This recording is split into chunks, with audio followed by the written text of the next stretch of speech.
Hello, everybody, and thank you for tuning in to the Liberty Report. We have a special guest today in studio, a good friend of ours and a good friend of Liberty, visiting here in Lake Jackson, Lew Rockwell. Lew, good to have you with us today. Great to be with you, sir. It's an honor. Very good. I hear that you have another book out, and it was just short time ago, right? And it's available on LewRockwell.com. Tell us about that book. It's called Against the Left, and it's got an introduction by Hans Hermann Hoppe. Oh. And in there I talk about the ideas of Mises and Rothbard, their cultural ideas. I mean, for example, both of them were very much in favor of traditional families, whereas the left, of course, hates the traditional family. Marx wanted to abolish it, and he's certainly not the only one. I talk about egalitarianism. The left, of course, wants everybody to be forcibly made equal. That's actually impossible, but because it is impossible, it gives them sort of a carte blanche to do whatever they want to do. And, I talk about the fact that in human history, the left has been the most violent, the most evil, far more so than the right. Just take the 20th century, communism, National Socialism, these organizations and these ideas were responsible for the most deaths ever. Like maybe, Genghis Khan or whatever, I guess, was pretty bad too, but he wasn't either a rightist or a leftist in our terms. Mm-hmm. But the left, beginning, say, in the French Revolution, which was extremely violent, very bloodthirsty, and had a lot to do with spreading leftist ideas. And I think it's important to realize they are our enemy. They're the most violent, the most nasty bunch that we have to face. And we see it right now with Antifa. And I think a lot of these Democratic political candidates are very pro-violence. They would, of course, claim they're not. But as you pointed out, a guy like Bernie Sanders is a very violent guy. I mean, he's not a peaceful guy. He's no Ron Paul, as some people try to compare the two of you. But he's no Ron Paul. So I think it's important to understand why the left is our enemy. My last book was called Against the State. And of course, the state is the ultimate enemy, but the left are the people who promote the state the most, and it's the most destructive force in human society. Now, I understand the LewRockwell.com has been around a while, 20 years now. 20 years, yes. Anniversary. Yeah. And that one I see as being more directed to political things and current events, yes. Where the Misus Institute, which is 37 years old, in the early 80s you started that. You have with your help? Well, a little bit, but it was something I believed in and still do, because I believe that changing people's minds are important, as you agree, and you have done it. You've reached a lot of people. But, if I ask you how many people you have reached and talked to, I know you can't give the answer because you have no idea. You could pick and choose, and this many people went through, but we don't really know how many people get influenced. So I think that the Misus Institute has played a significant role and will continue, because although we know the country's in dire trouble and could get much worse, there's going to be a rebuilding. And that's why the more people we can find that has an understanding and agreement with some of these ideas of liberty, the better chance we and our families will have in surviving it in a meaningful way. As you pointed out, when the Great Depression happened, there were relatively few people who understood what the heck was going on.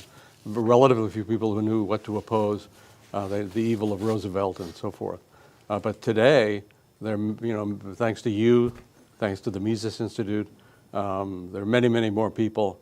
I think that if we count everybody on our webpage, we've reached millions of people, not only in this country, but all around the world, Latin America, Europe, Eastern Europe, Asia.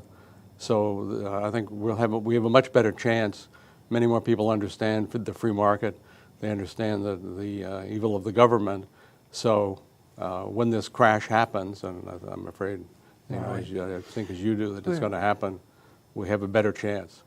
It was said back during the Depression, and as the stock market crashed and all, Roosevelt ran on a very conservative platform, balance the budget, the gold standard, and all these things. Yeah, going to cut the number of bureaucrats. And he knew what he was doing because the people superficially still identified with that and had to do it. But others, and I think you have pointed out, the universities were full of lefties already. So Yeah. the ideological fight was being fought in a silent way.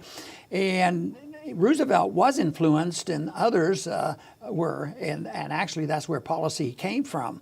But hopefully we're seeing the reverse of that. But it has to be modified a little bit, because we can't sit back and say, oh yes, the universities are producing sound economic thinkers, but fortunately we have access to people through the internet. That's right. And so therefore a lot of people can be exposed, and they're sort of anonymous. We don't know where they are. But one question I want to ask you about this, you might have a feel for it, is basically libertarians don't like the state and the state universities, and they have all these problems and going on. Mm-hmm. But we have some who are good libertarians that have actually, gotten involved in a government school. Is that just a couple people, or are there more people involved there than we realize? And would that necessarily be anything bad? It seems to me like if they're able to survive it, maybe they can influence somebody even in a government school. Well, I think that's right, and I think there are many of them in public schools and in junior colleges and four-year colleges, universities. There are a lot, so that's a good thing. And why leave that to the communists? Why shouldn't our people be involved? Yeah. So that they're but. On the other hand, there are a lot of colleges and universities that are just entirely left-wing, and they will punish anybody with our ideas. They're not just satisfied to shut you up and give you a bad grade, but they would do other things to students. So. Well, you already mentioned the subject of how Antifa and the left are very violent. And right now, there's a big contest. Some people are still trying to decide who won the last election. Did Trump really win? Well, for some people, like Hillary, he didn't win, and we have to, put the rightful, president in place again. But if conditions get worse, and let's say things really go bad for Trump, and it's equivalent to an impeachment or a coup and this type of thing, which nobody knows exactly what would happen. But that is a little bit frightening, because I think the left are capable of committing a lot more violence. And most people say, well, it's always those right-wingers that cause the violence. But statistically, it's not there. The left is quite capable, because they endorse the principle of authoritarianism, in all functions that they do, whether it's redistribution of wealth. Everything they do is with guns. Mm-hmm. See, they want to take our guns, too, of course. Those are the guns we need to regulate. The bureaucrats shouldn't exist, and they shouldn't exist with the guns. Mm-hmm. But we have hundreds of thousands of bureaucrats. And of course, if you add up some of the guns in the military and some of the police departments that get a little bit more violent than they should be, you're talking about a lot of gun power against them, and that the left sees those as individuals. I mean, allies, and they use them. Of course, here, let's take Hillary for example. I mean. Think of what she did in Libya and Syria, and the consequence still going on. And she was laughing about it too. That's criminal. She's like she's like a witch or a devil or something. Yeah, but do you think there's much chance? This is what I worry about, and I want you to say not possible, of the whole thing really getting violent on the streets, because I think if it looks like they really, really did something equivalent to a coup, Trump's supporters aren't going to go away softly. Well, you pointed out when you were still in Congress that a lot of government agencies that might surprise people were being armed to the teeth with weapons. The Social Security Administration, for example, and millions of bullets and tens of thousands of rifles. So why is that? I mean, nobody's going to attack the Social Security Administration, but of course they could very well attack us. So I think this is, it's something to be very concerned about. There could actually be a civil war. We hope not, but You know, I still go to conferences and talk about gold as a haven when things come apart. I look carefully at the whole concept of currencies, the crypto technology as a possibility of helping people survive. And a lot of people are into survival mode. A lot of people leave the country. I was never tempted to do that, but there are attempts to provide, but when I talk to them, I usually conclude by saying, you know, I think you should do it and think about it and what's best for you. And some people leave the country, whatever you think is best for you. But the big question is why would you or how are you going to be able to defend oneself if that happens? Because I get down to the bottom line for me gets back to what we do, what you do, and more people are doing. That ultimately, you know, you can have a gun, you can have your gold, you can have a piece of land, you can have a thing, but what did that mean to the thugs that take over? I mean, what if Warren takes over? I mean, property, the only property is be important for some of those people, the property they have, and how they're going to control. But it seems to me like I believe in human nature well enough that if they have liberty and they're put responsibility on themselves, that we'll do quite well. That's right. You know, but without it, it's just going to get worse, and the antagonisms will get worse. But I think that there's been so many examples, and you know, in our early history was basic like this. It was opportunity and a work ethic, and a lot of other things. But unfortunately, that's where the real challenge is, and that's where you have spent a lot of time trying to educate people to understanding, you know, and I think Murray was good at it, narrowing things down to property, you know, even whether it's the First Amendment or not. You can defend the First Amendment with property, you know, because people get very confused about that. So I think that type of education is important because the demagogues are out there. 99% of the ordinary media support all that mess, and they're part of it. And the deep state is, although they say the deep state is becoming more apparent and we're understanding it, no, they just have a deeper state, the buried state. But there are people there, at least trying to pull strings. But I believe ideas are very, very powerful, and they can be counteracted. And if they're based in challenges in a nonviolent manner, I think it's a powerful weapon. And I still am convinced that most people don't like war, you know, and I think peace candidates generally do pretty well. And my analogy is how many times did it happen where the young people of the United States, the 18 to 24-year-olds, got together and they have their organization and they say, you know, things have been pretty quiet here for a couple of decades. We've never had a chance to go to war. And they call up some people in Iran. And they say, how often have you guys had a fight?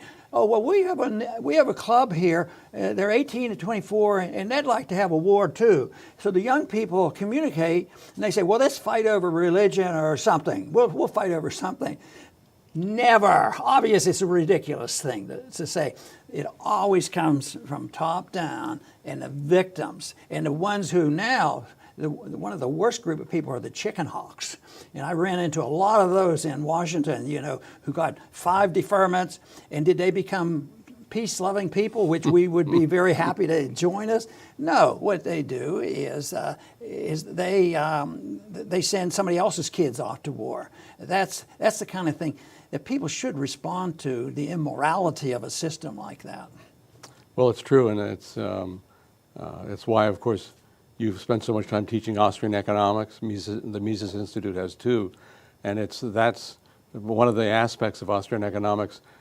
Teaches you that social cooperation is the greatest thing that comes out of the free market. That people are able to help each other, to profit by helping each other, and it's a tremendous thing. Whereas, you know, Franklin Roosevelt, we were talking about a little bit before, brought a horrible socialist, fascist system in, and I think it was no coincidence that when Keynes published his general theory in German, that he praised Hitler for putting his own theories, for putting Keynes's theories into practice. So those are the kinds of people that we face.